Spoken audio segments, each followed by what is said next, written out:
Hi guys, welcome back to another video of commerce champion. आज बात कर रहे होंगे एनपीओ की। तो भाई एनपीओ का सबसे पहला टॉपिक आता है तुम्हारा fund based accounting. Fund based accounting का मतलब क्या है कि एनपीओ को किसी एक काम को करने के लिए स्पेसिफिक फंड मिला हुआ है।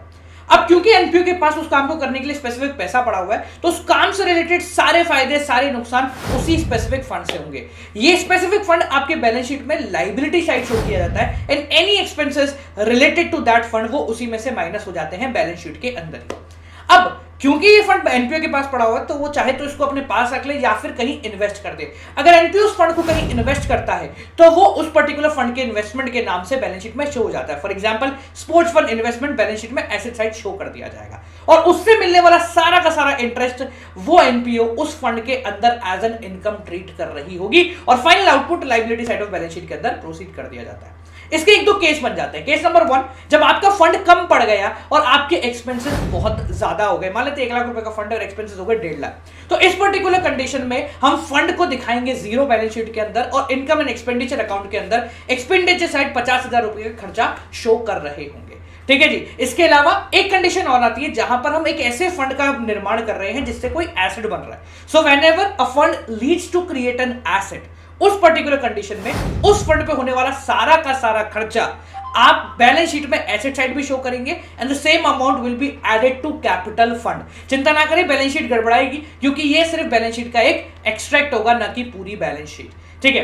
अगला मटेरियल जो आता है वो है cost of material consume. Cost of material consume का मतलब होता है कि एनपीओ ने पूरे समय के अंदर कितना, पूरे साल के अंदर कितना मटेरियल खा लिया है, कंज्यूम कर लिया है। इसको निकालने का एक स्पेसिफिक फॉर्मूला है जो कि होता है opening stock plus purchase minus closing stock. ठीक है। जो आइटम आता है यानी कि मटेरियल कंज्यूम, वो इनकम एंड एक्सपेंडिचर अकाउंट के अंदर एक्सपेंडिचर साइड शो कर दिया जा रहा होता है। अब बात आती है कि इसके अंदर प्रॉब्लम क्या है। इसके अंदर प्रॉब्लम है कि ओपनिंग स्टॉक क्वेश्चन में मिल जाएगा, क्लोजिंग स्टॉक मिल जाएगा, जो बीच का परचेज है ये परचेज आपको क्वेश्चन में नहीं मिलता। तो अगर नहीं मिलेगा तो आपको कैसे कैलकुलेट करना है। परचेज दो प्रकार से होती है, या तो वो होगी कैश या फिर वो होगी क्रेडिट। ठीक है। कैश परचेज क्वेश्चन में मिल जाए तो अच्छी बात है, नहीं मिले तो हम उसको जीरो मान लेंगे। ठीक है। उस पर्टिकुलर कंडीशन में हम दूसरी चीज यानी कि क्रेडिट परचेज कैसे कैलकुलेट करते हैं, amount paid plus closing creditor minus opening creditor. ठीक है जी। Amount paid plus closing creditor minus opening creditor करने से हमें क्रेडिट परचेज कैलकुलेट हो जाती है। आप चाहे तो इसका अकाउंट बना के भी देख सकते हैं और आप चाहे तो इसको डायरेक्टली भी प्रोसीड कर रहे होते हैं। ठीक है। कभी कभी इसके साथ एक दो एलिमेंट और आ जाते हैं, जैसे कि एडवांस आपको क्वेश्चन के अंदर मिल जाए। So if you find advance, आप ओपनिंग एडवांस को जोड़ दीजिए और क्लोजिंग एडवांस को माइनस कर दो, आपका उत्तर बहुत आराम से आ जाएगा। ठीक है। अब एक चीज ध्यान रखना, इट इज नॉट नेसेसरी कि आप यहां पर क्रेडिटर्स का अकाउंट बनाएं, पर अगर आप बनाते हैं तो वो आपके लिए बेहतर रहेगा। ठीक है जी। क्रेडिटर्स के अकाउंट के लिए ओपनिंग बैलेंस आपका जाएगा क्रेडिट साइड, क्लोजिंग बैलेंस आ जाएगा डेबिट साइड। ठीक है।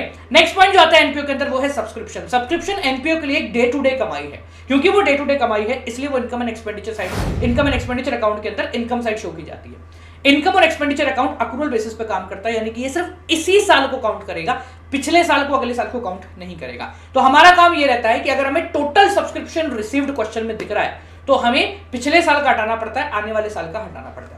इसको हटाने के लिए सिंपल से फॉर्मूले का इस्तेमाल करते हैं कि अगर आउटस्टैंडिंग इन द बिगिनिंग है तो माइनस होगा, आउटस्टैंडिंग एट द एंड है तो ऐड हो जाएगा, एडवांस इन द बिगिनिंग है तो ऐड होगा और एडवांस एट द एंड है तो वो माइनस हो जाएगा। ये कंडीशन तभी फॉलो होगी जब आपको क्वेश्चन में टोटल सब्सक्रिप्शन रिसीव्ड देखने को मिल रहा होता है। अगर हमें सिर्फ ये दिखाए कि इस साल से कितना सब्सक्रिप्शन है तो हम पिछले साल के एडवांस को यहां पर कंसीडर और पिछले साल के आउटस्टैंडिंग को यहां पर कंसीडर नहीं करेंगे। अब एक बात को ध्यान रखना, ऐसा हो सकता है कभी कि पिछले साल का आउटस्टैंडिंग हो 10,000 और आपको इस साल सिर्फ रिसीव हुआ है 6,000 रुपए, तो इसका मतलब यह माना जाएगा कि जो 4,000 बचे हुए हैं वो स्टिल आउटस्टैंडिंग शो होंगे बैलेंस शीट के अंदर साल के अंत में, जो कि प्रीवियस ईयर से बिलोंग करते हैं। तो इस पर्टिकुलर कंडीशन में हम सिर्फ 6,000 को ही काउंट करेंगे माइनस करने के लिए फ्रॉम सब्सक्रिप्शन अमाउंट। ठीक है। सब्सक्रिप्शन की नेट वैल्यू आपको इनकम एंड एक्सपेंडिचर अकाउंट में दिखेगी, जो आउटस्टैंडिंग की नेट वैल्यू है वो आपको मिलेगी फाइनल बैलेंस शीट के अंदर।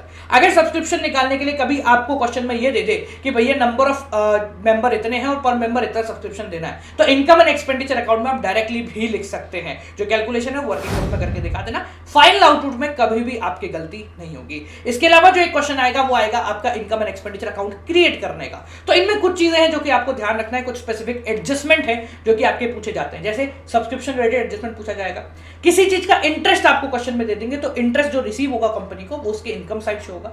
बस ये ध्यान रख लेना कि अक्रूड इंटरेस्ट तो नहीं है। ठीक है, तो आप इंटरेस्ट कैलकुलेट करके अक्रूड इंटरेस्ट के बारे में पता लगा सकते हैं। ठीक है, बाकी तो आप इजीली कैटेगराइज कर लेंगे कौन सी चीज बैलेंस शीट में आने वाली है और कौन सी चीज उसके अंदर आती है। फॉर एग्जाम्पल अगर मैं कुछ एग्जाम्पल दे दूं तो उसके हिसाब से जितना भी आप लोगों को अनरिस्ट्रिक्टेड फंड मिलेगा, कोई अगर फंड मिल रहा है जैसे कैपिटल फंड है, जनरल फंड है, तो ये बैलेंस शीट के अंदर प्रोसीड हो रहा है। ठीक है, इसके अलावा एंट्रेंस फी आपके आ जाएगी इनकम एंड एक्सपेंडिचर अकाउंट में, लाइफ मेंबरशिप फी चली जाएगी बैलेंस शीट के अंदर, जनरल डोनेशन है तो आपको इनकम एंड एक्सपेंडिचर अकाउंट के अंदर शो हो जाएगी, लेगेसी जनरल है तो इनकम एंड एक्सपेंडिचर, कोई सेल ऑफ ओल्ड एसेट है तो इसके अंदर आने वाला गेन या फिर लॉस वो आपके चला जाएगा income and expenditure, total value balance sheet, sale of old newspaper या परचेज वो भी आपके इनकम एंड एक्सपेंडिचर के अंदर आएगा, ऑनरेरियम वो भी इनकम एंड एक्सपेंडिचर के अंदर आएगा। ठीक है, तो इन सारे टॉपिक्स को ध्यान में रखेंगे। मिलेंगे अगली वीडियो के साथ। टिल देन बाल को keep on watching. Good night, bye bye, नमस्कार।